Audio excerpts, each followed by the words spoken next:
Alright, welcome back. In this video, we're going to go over practice problems on alcohols with hydrogen bromide and sulfuric acid.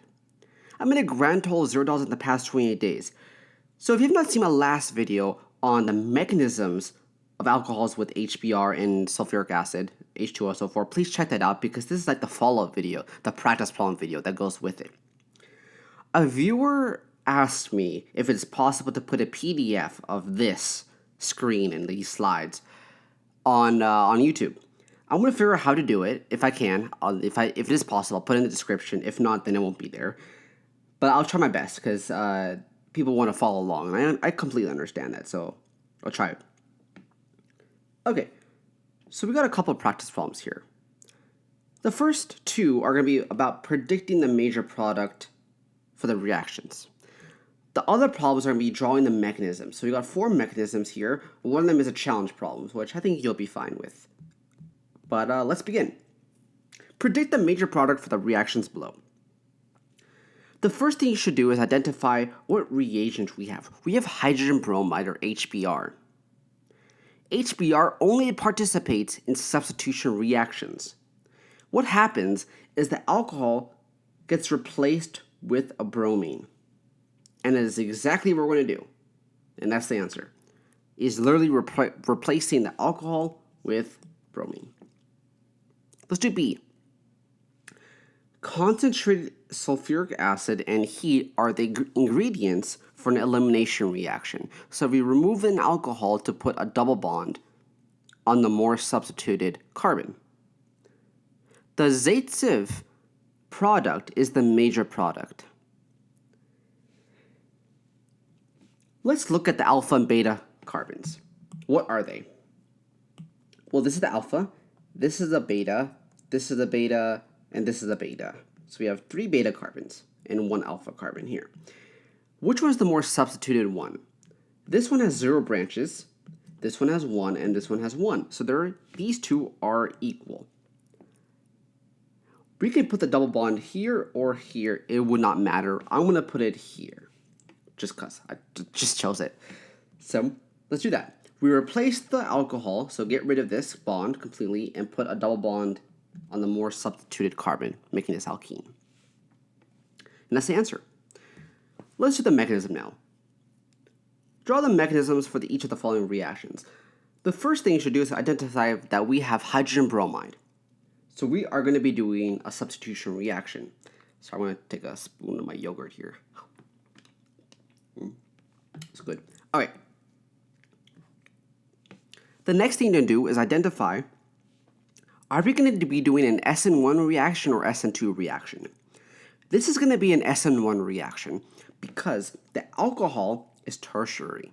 We cannot do SN2 reactions on tertiary alcohols. The same principles apply, just like alkyl halides. Tertiary alcohol, tertiary alkyl halide, same thing. We cannot do it on SN2. So we're going to be doing SN1. What is the first step? This is falling back to my last video I made on this. What are we going to do? Well, the first thing we're going to do is we can use HBr for a proton. So alcohol, let's do red. So electrons in yellow and arrows in red. So what we are going to do is the alcohol is going to steal the proton from hydrogen bromide. This breaks and stabilizes the bromine. And what we do is convert the alcohol to water. Water is a great leaving group. So that's what we do.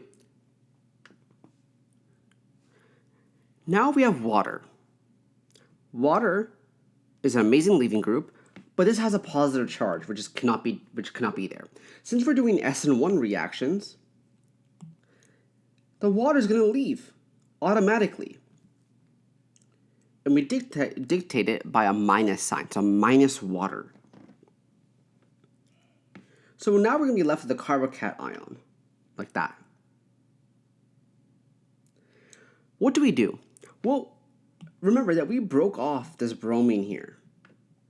So we have it there floating around, so we can use it. And the bromine has a negative charge. And you know what negative charges are good for? Really good nucleophiles. And we have a positive charge too. A carbocation. So they're like in love. So they're going to attack each other. Well, I should say the bromine's going to attack the carbocation. So that's what we're going to do. Attack it. And now what will happen is a bond will form like this with bromine. And that's what we're going to have our answer. So that's the mechanism. All right, let's do B. We have concentrated sulfuric acid and heat, so we're going to be doing an elimination reaction. The two things that can tell you that we're doing an elimination reaction is we have concentrated H2S04 and heat, and starting, we do not have an alkene, ending, we have an alkene. So we're going to be doing elimination. Is this an E1 or E2 reaction? Just because there's heat does not mean we're only doing E1. I said that during the alkyl halides video that when we have heat, it's always E1. But when we have alcohols, we can do E1 or E2. Now it depends on the geometry. We have a tertiary alcohol. We cannot do E2 on tertiary alcohols. So we're going to do an E1 reaction.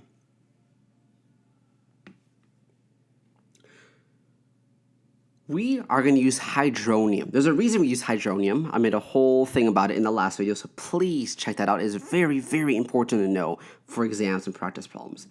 I explain why.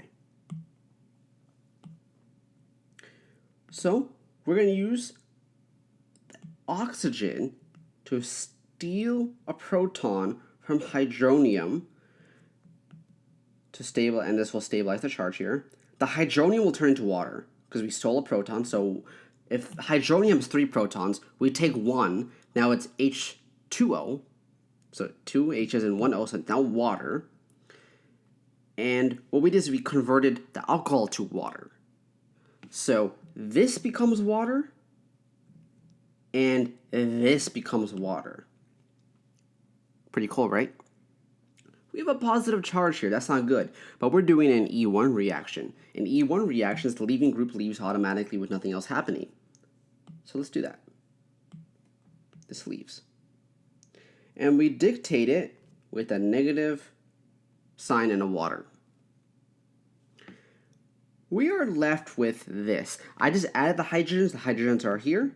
I didn't add it or anything. It's just there. I just drew it in now because we're doing the elimination reaction. We have a carbocation here, which is not good. We need to sacrifice a proton now for an elimination reaction to get that double bond. So we're going to use the water that we have from here, that we broke off from here. So we're going to do that. Steal this beta hydrogen. It does not matter which one you want to choose, but we'll steal that one. Bond breaks to form a double bond here. And we are left with this answer. Now the question is, why didn't I do it? Why didn't I take a hydrogen from here or here? Well, remember, we're forming the double bond between this, right? So this is the alpha and this is the beta. So we must take the proton from the beta carbon here. We cannot take it from here because if we took it from here, the double bond would form here. And that is not giving us our answer, right? We need the double bond to form here. And since the carbocation is here, this is the alpha carbon, and then this must be the beta carbon because that's the other end of the double bond, so the proton must come from here. All right, that's B. Let's do C. Okay, we have HBr. So we're doing the substitution reaction. The two things I tell you we're doing substitution reaction, we have HBr, and we're going from alcohol to bromine. So that's our indication. We're going to be doing an SN2 reaction because this is a primary alcohol. Primary alcohols love SN2 reactions. So we're going to be doing that. First step, oxygen takes the proton. This breaks, stabilizes this. We're going to add water now to this. We have a carbocation, so what are we going to do? Well, we are left with this bromine. So bromines love positive charges, so we're going to do a backside attack on this, on the alpha, on the alpha carbon, and this breaks and leaves, and we are left with bromine. There we go. Not too bad, right? All right, let's do the challenge problem. Okay, so we have concentrated H2SO4 and heat, so we're going to be doing an elimination reaction. There is something that you need to be aware of. Notice that, yes, we are getting rid of an alcohol to put an alkene here. But notice something else. We are missing a branch. On the left-hand side, we have 3 branches. Here we have 2. All elimination reactions is getting rid of an alcohol. So this disappears to get a double bond. But notice, there's a bond here. So something crazy is happening here. So what is going on? We are shifting something around. And when we shift bonds around, or rather methyl groups or protons around, this is an indication of an E1 reaction. So that's what's going to be happening here, an E1 reaction. So the first thing is, like normal, we will take our hydrogen here, steal it to make water on the molecule. This goes and makes water here. I should use red. Okay, let me go back.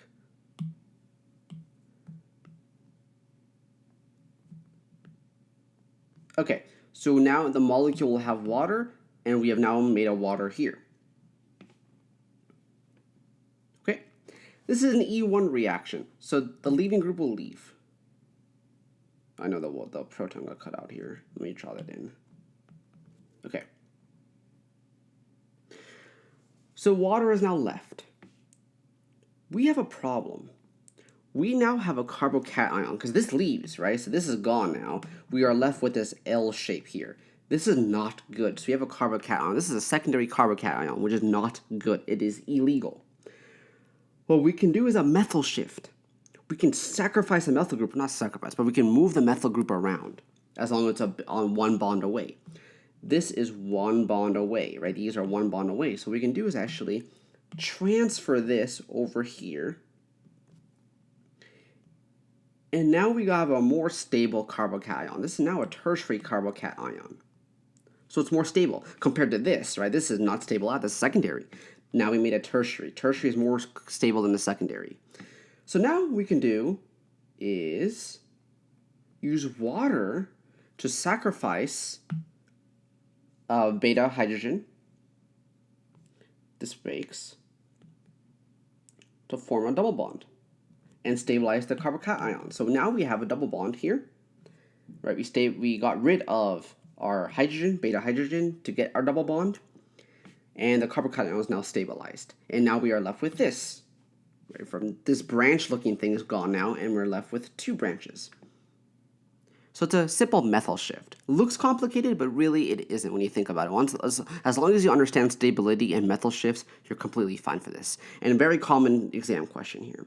If you found this video helpful, please like and subscribe. Until next time, later.